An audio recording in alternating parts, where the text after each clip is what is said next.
There's a holdup in the Bronx. Brooklyn's broken out in fights. There's a traffic jam in Harlem that's backed up to Jackson Heights. There's a scout troop short a child. Cruise ships do and idle wild. Car 54, where are you?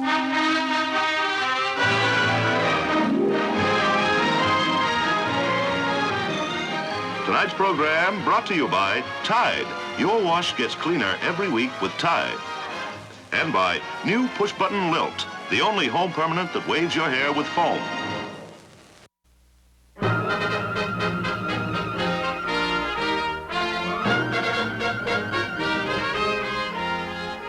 Well, Captain, which way are we going?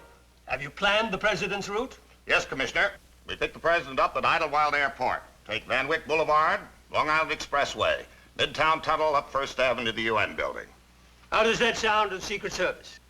Well, looks all right to us. Coroner, give that route to our two men who are going to drive the president. Yes, sir. Your men? Yeah. Oh, I'm sorry, Hollander, but this is a New York police operation from beginning to end. It's our responsibility, so we'd have to have our own men drive the president. Your men? Yes, but we've already selected two drivers. So have we. We spent a week going through our files, and we found a perfect team. Patrolman Toody and Muldoon. Toody and Muldoon. They've been together 10 years. Do you know what that means, Hollander? By this time, their reflexes and instincts must be so well coordinated that they'd react to any crisis automatically. 10 years. Well, very well. Of course, they'll have to be checked out by the Secret Service. We know. Get on it right away, Coroner. 53rd Precinct in the Bronx. I'll get over there right away, sir. We'll see. Made the arrest at 8:06. Name's Oscar Quackenbush. I know his name. I know. What roof did you find him on this time? On the roof of the Bronx Equity Building. Got him just in time. Mr. Quackenbush, how many times do I have to tell you? But I tell you I can fly. I know I can fly. When they dragged you off the George Washington Bridge, you promised me if I let you go... But I can fly. It's aerodynamic perfect. It'll revolutionize the aviation industry. Take him away. It's a plot against me. I know what's going on. You're in the pay of the big airlines. You can't stop it, Ruckus. Long live the Wright brothers! Officer Schnauser, I explained the principles to you on the George Washington Bridge. Tell them. Let him fly already. Come on. I'm gonna fly. You heard him. Leo, I'm short-handed. I had to put you on night duty. But, Captain, the painters are coming to the house tonight to see what colors we want.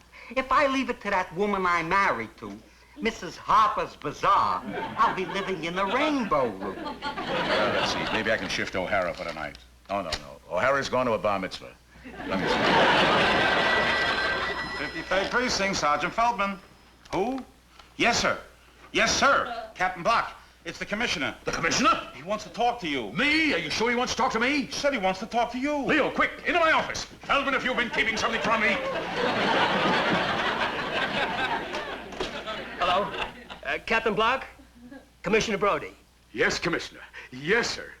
Two of my men have been chosen to drive the president. Two of our men have been chosen to drive the Yes, sir.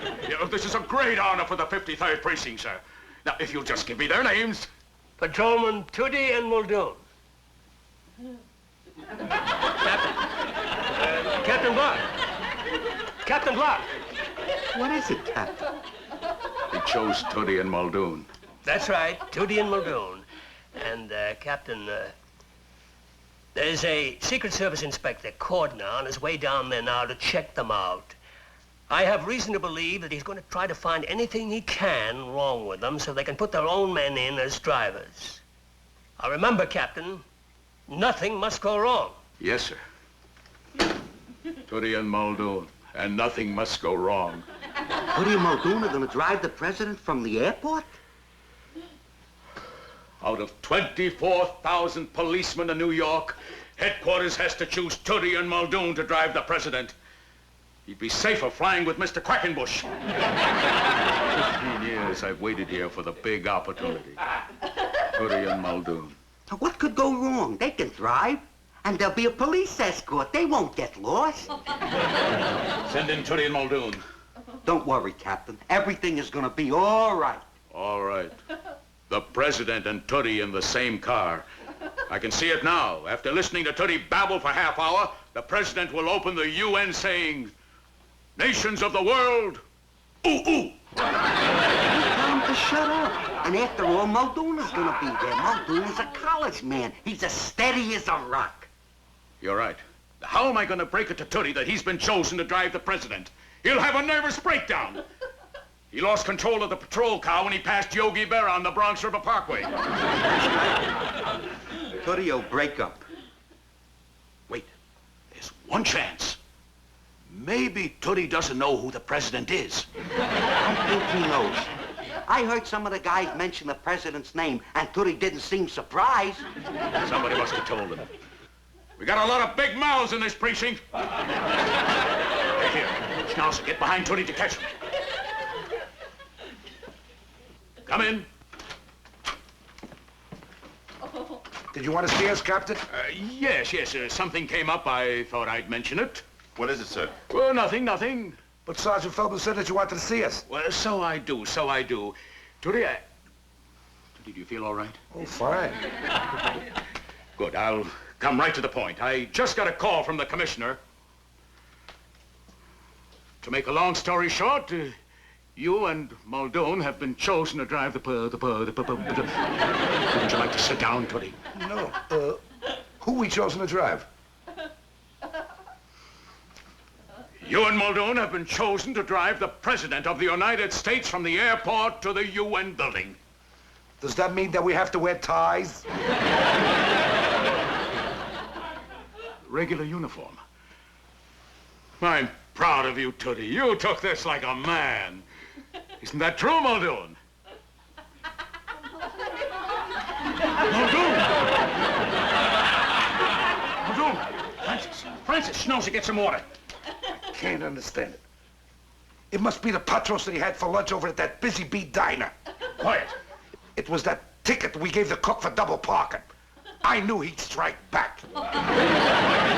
Charming, too. Francis, are you all right? Don't worry about me. Is the president all right? Help him up. Here, drink this water. There's a Mr. Cordner outside. He wants to see Toody and Muldoon. From Secret Service. Close the door. Muldoon, you've got to pull yourself together. What happened? You fainted. I fainted? I was just telling you that you and Toody were chosen to drive the president when suddenly you... Oh, there he goes again. Muldoon, you can't do this to me. If that Secret Service man outside saw you in this condition... Oh, I'm sorry, Captain. But me driving the president... It's the biggest honor this precinct ever had. Oh, I know. It's just that, well, the president has always been such a great hero to me. I have his pictures all over the walls of my room. He's the greatest man alive today. And to think that I, insignificant Francis Muldoon, have been chosen to drive him from the airport to the UN. Oh, imagine, sitting behind me, the fate of the free world. Oh. No, it's too much responsibility. Muldoon! We're a small, forgotten precinct tucked away up here in the Bronx. And now, for the first time in our history, this precinct has been called on to do something big by the commissioner. If we blow this, they won't even let us make out parking tickets anymore. Muldoon, you've got to do it for the old 53rd. Captain, there's nothing I'd rather do in the world than drive the president, but you saw what happened. You mentioned his name. I fainted. So you fainted. The shock is over. Now what can happen?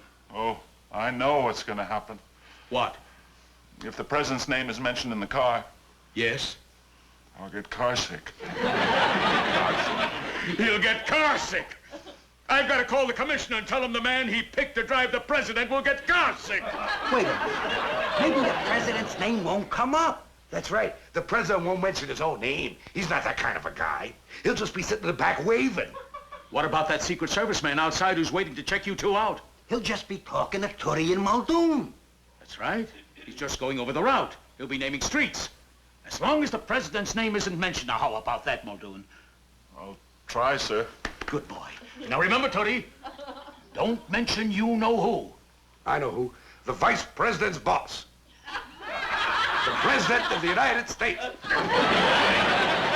Sorry, it just slipped out. Well, don't let it happen in the car.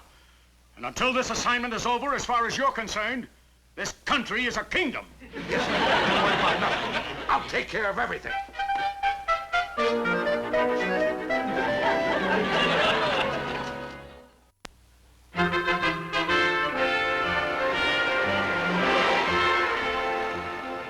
Yes, Mr. Corder, we got the route. We go to Idlewild Airport and we pick up, what's his name? What's his name? You know who. Then we go down Van Wyck Expressway, over the Grand Central Parkway, over the Triborough Bridge, down the East River Drive to the UN building. Is that clear to you, Muldoon? Yes, sir. What's the matter? You haven't said a word. You feeling all right?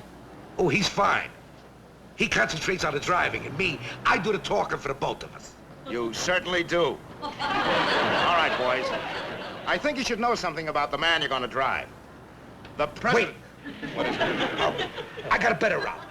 We take the Long Island Expressway down to Major Deegan Thruway, and we swing around the UN building by the way of New Rochelle. New Rochelle? Yeah, that way we don't have to go over the Triborough Bridge, and it'll save us the 25 cents toll charge. Toll charge? It was just a thought. I guess the Secretary of the Treasury will be along, and he undoubtedly will have some change with him. Very likely. Now, as I was saying, the president... Wait. Now what? I got a different route. Different route? Yeah. We'll get off the Triborough Bridge and take Southern Boulevard. Isn't that the Bronx? Yes, but it goes right by my house. Your house? Yes. My house is situated halfway between the UN and the airport, and it'll be a good spot for you-know-who to stop and wash up. Wash up? Besides that, it'll shut up my wife Lucille once and for all about the people that I bring home with me. Oh, the route is already set. Now, will you let me talk? Yes, Mr. Corden. Now, when you're driving the president, now what? Corden? Is that your real name? What do you mean it's Corden my real name? You know what I mean. You fellows in Secret Service, you never give out your real names. If you give out your real names, it would take the secret out of Secret Service. When William Holden plays a Secret Service man in a picture, does he ever go to a lobby of a hotel and say, "Do you have a room and shower for William Holden?" Never. He throws the people off the track by signing the register with a false name like X1, X2. Do you have a name like that? Will you shut up? Sorry. No, I forgot what I was going to tell you. You want to tell us about the President of the United States? What's the matter with him? Oh, nothing. I just mentioned the President. I'm sorry, I mentioned the President, Francis. You stop it. What's the matter, Muldoon? You got something against the president? You got some grudge against the president? No, he's got no grudge against the President. He just don't want to talk about the President. Gunther. Wait a minute. How come he doesn't want to talk about the president? Because he's not a name dropper. That's why he don't want to talk about the President of the United States. Gunther. Muldoon, you seem to be violent on the subject of the president. Do you happen to belong to any organizations that believe in overthrowing the president? No, sir. I don't want to overthrow him. Neither do I. I wasn't talking to you. I got enough troubles without wanting to overthrow a president. Gunther. I wouldn't want to overthrow a president even if I lived in a country where I didn't like the president. You overthrow one president, suddenly you're in a president overthrowing business. You overthrow another president, then you overthrow another president. Gunther. Boy, how would you like to wake up one Monday morning, feeling lousy, you got a headache, and you got to get out and overthrow a president? Why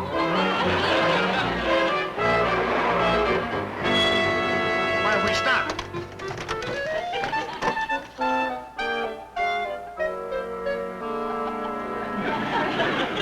Mr. Cordner, I'm shocked. Now, I know you want your own Secret Service men to drive the president, but to come up with the preposterous story that one of our finest patrol car officers gets carsick. But I saw it with my own eyes.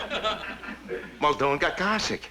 We anticipated something like this. Dr. Myers is our chief medical officer. Dr. Myers, how long would a police officer subject to car sickness last, driving a patrol car?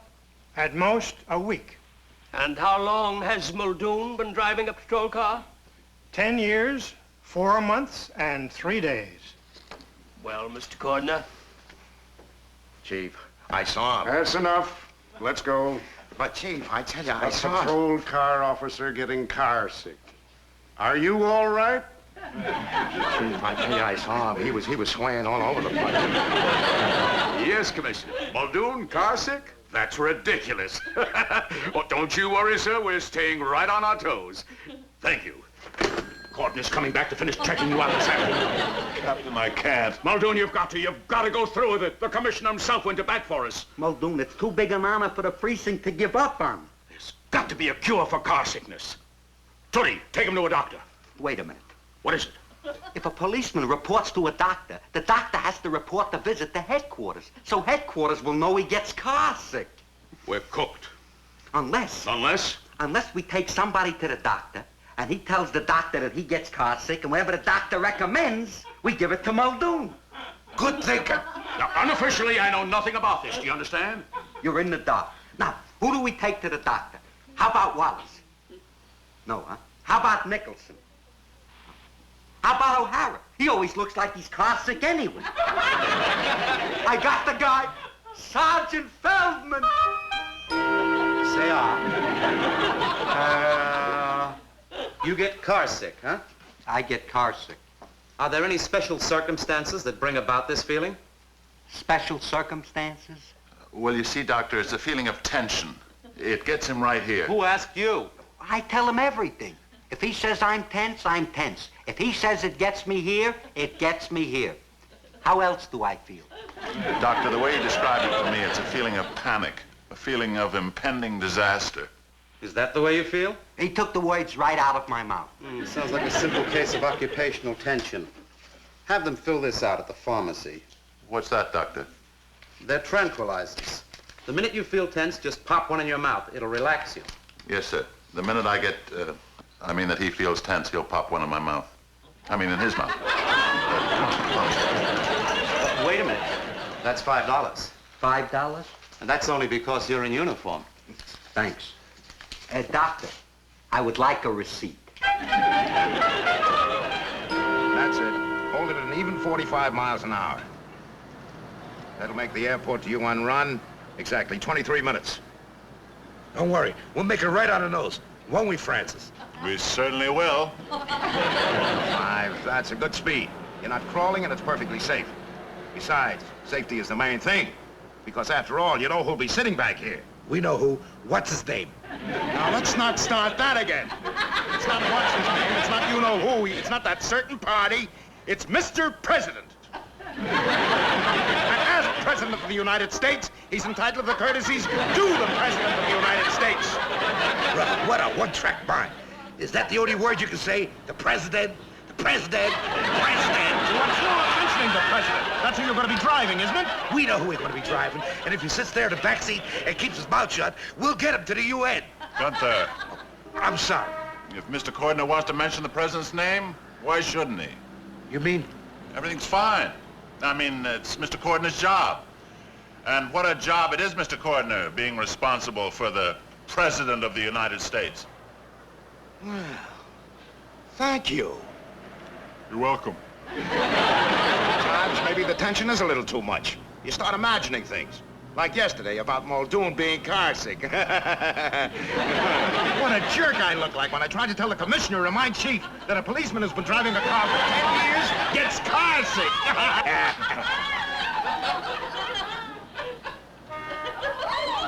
What's the matter with him? Nothing. Why? Why? He seems to be asleep. Asleep? Well, that's just one of Muldoon's little tricks. He pretends to sleep, and that's how he catches criminals off guard. Isn't that right, Francis? That's right. That's right. We're down to 8 miles an hour. Why are we going so slow? Slow? Well, it's nice and safe. Besides, that's a good speed for the president to wave by.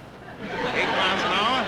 By the time you get him to the UN, he'll be out of office. Get up, will you, Muldoon? Yes, sir. What was that? He just blew the horn, that's all. Does he always blow the horn with his nose? Of course.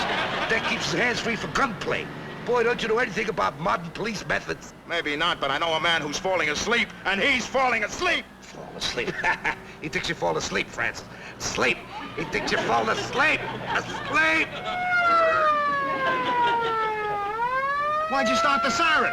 Why? Because that sport car there ahead of us, he's speeding. Speeding? He's going about 6 miles an hour. Well, there's a 5 mile an hour zone.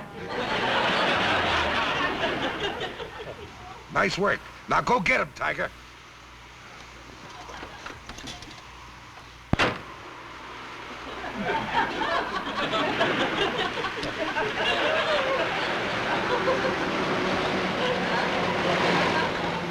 What's the matter, officer? You were speeding. Speeding? I was driving 5 miles an hour. I just got the car. I don't even know how to get it out of first gear. Tell me about it. Well, it certainly looked like he was Did you see the way he nailed that speeder? The guy shot by thinking that Muldoon was asleep at the wheel. Broom! He was on him like a tiger. Well, I wish he'd hurry up.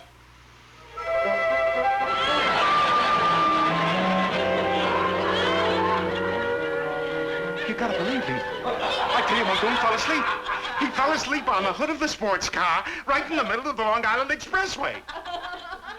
Don't look at me like that. I tell you, I saw him with my own eyes. Mr. Cordner, you say he fell asleep, yet he was alert enough to stop a speeding sports car. Well, it wasn't exactly speeding. How fast was the sports car going? About 5 miles an hour. 5 miles an hour. But I see that saw me, he fell asleep at the wheel. That'll be all, But, Cordner. Chief, I tell you, his nose hit the horn. Look, Chief, I tell you, I saw him. He hit his nose on the horn. Quiet. Cordner, I think probably you should be transferred to some easier duty. Yes, sir. I was thinking of sending you back to Washington, putting you on some light duty, like watching Carolyn's pony for a couple of weeks. I like that, sir. Yes, I like that very much, sir. Yes, I like that. Yes, sir. Yes, sir. They'll be there. A State Department officer's going to brief all the men participating in the president's arrival. Captain, I can't. Captain, give up. Look at him. He's falling apart. Muldoon, you just can't take this thing so seriously. Seriously? The fate of the free world resting in these hands. Toody, get him to a doctor. There must be something to snap him out of it. Yes, sir. Come on, Francis. Schnauser. I know. $5. How else do you feel? How else do I feel? Utterly depressed, as if he was responsible for the whole world crumbling. That's how you feel? You heard him. It's common enough these days. Too much responsibility, exaggerated sense of despair. These pills ought to do the trick. Pills? They're an antidepressant. Antidepressant? That sounds good. Yes. They'll give you a feeling of euphoria, cheerfulness, well-being. You'll look at the sunny side of life. The sunny side of life. Come on, let's go. Officer? I know. $5. Hey, doctor. I know. The receipt. Men, you're all key personnel in this operation.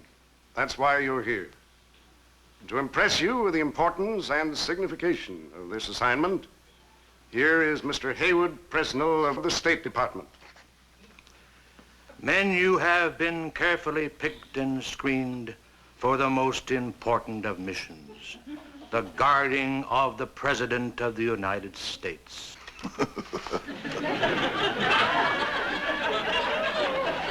With the state that the world is in today, I don't have to tell you the seriousness of the job that lies ahead of you. Francis. In the delicately balanced state of the world today, I hesitate to even think of what could happen should anything go wrong. Should anything go wrong? Toody! I can't help it. Whenever I hear anybody laugh,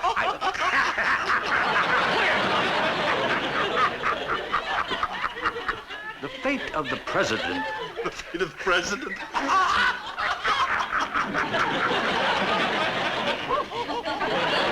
This is the most serious moment in the history of the United States. Most serious moment in American history.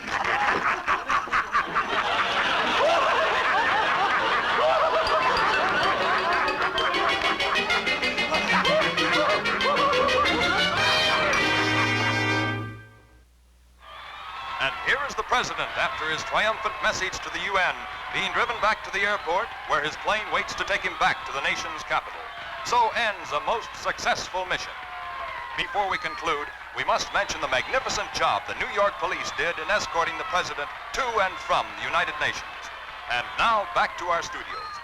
Can we go now?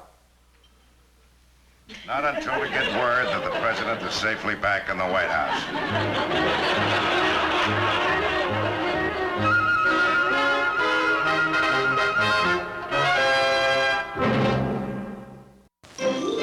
Tonight's program brought to you by Lava, the soap that gets hands clean right down to the fingernails. And by Ice Blue Secret Deodorant, helps keep you cool, calm, dry.